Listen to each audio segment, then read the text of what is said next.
Welcome to Manabari Champions.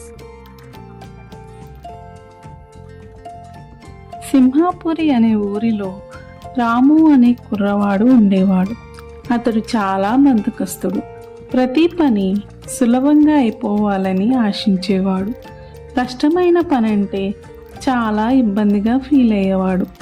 రాము సోమరితనం గురించి తెలిసిన పండితుడు ఒకరోజు అటుగా వెళ్తూ రాము ఇంటికి వచ్చాడు.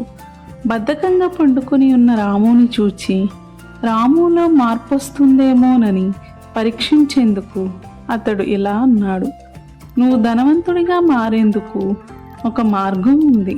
ఈ ఊరి పశ్చిమ దిశలో రావి చెట్టుకు కుడివైపు 10 అడుగుల దూరంలో గొయ్యి తవ్వితే బంగారు నగలు దొరుకుతాయి అని చెప్పి వెళ్ళిపోయాడు ఆ పండితుడు.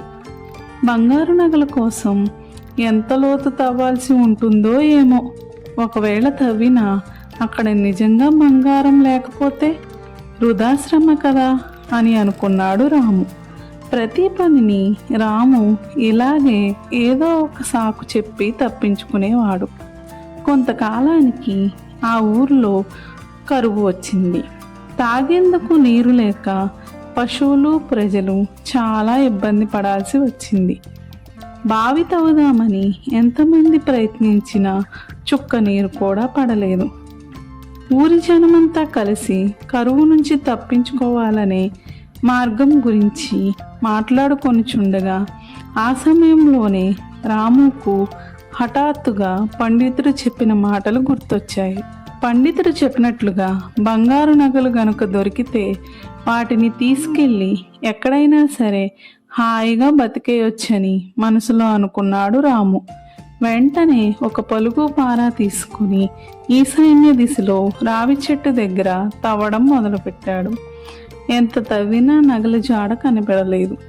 అయినా సరే కరువు నుంచి తప్పించుకోవాలంటే డబ్బు అవసరం కాబట్టి ఎలాగైనా సరే వాటిని చేజిక్కించుకోవాలనుకున్నాడు. విశ్రాంతి లేకుండా తవ్వుతూనే ఉన్నాడు.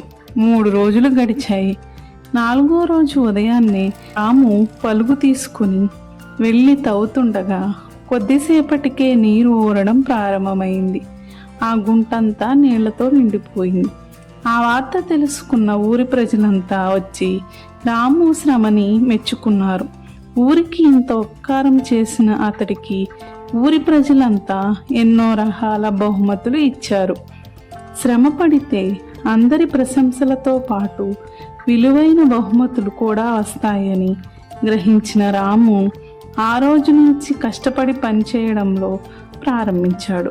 అందరికీ ఆదర్శప్రాయుడయ్యాడు. కథలో నీతి: సోమరులుగా కాకుండా బాగా కష్టించి పనిచేసే పుట్టిన ఊరికి దేశానికి మేలు చేయాలి.